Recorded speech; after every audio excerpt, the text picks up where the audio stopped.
Hi, Dr. Wehry here, back with the third in our series, We Are Listening. Today's Knowledge is Power, KIP TIP, is on concentration, in which we answer the question, why can't I concentrate? And what can I do about it? Well, if you are feeling distracted, forgetful, disorganized, not as clear thinking, not as thoughtful as you are used to being, fear not, you are not alone.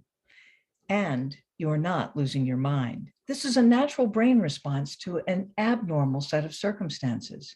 What you are experiencing is the impact of the unrelenting stress that we've all been under for the better part of 2 years from the pandemic, the infodemic, and the rise in social unrest as the pandemic has shown an ever brighter spotlight on the depths of racial injustice in this country. Now, that's not new, racial injustice, but the extent to which many are aware of it is heightened. And so the amygdala in response is sending out fear signals constantly, sending out chemicals, I should say, which are actually shutting down the frontal lobes, which we need for concentration, which we need for clear thinking. So here's what we're going to do about it.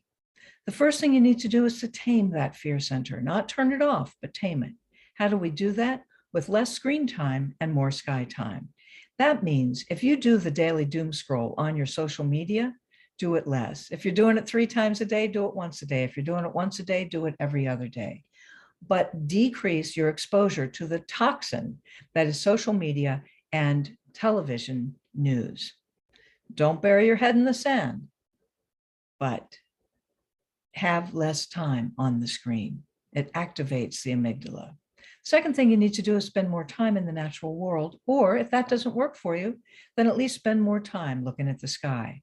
The shift in perspective and the looking at the horizon is actually really good for your brain and tames that fear center. It sends a signal, I got this.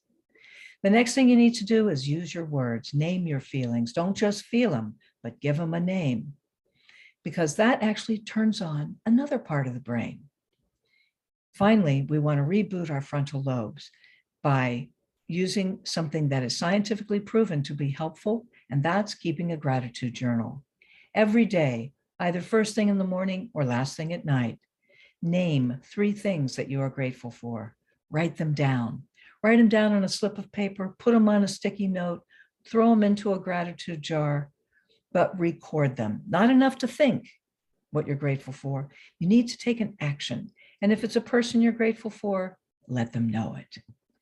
The benefits of gratitude are really pretty well described. And if you want to read more about it, Google this, the benefits of gratitude, and you can see the science behind what I'm describing.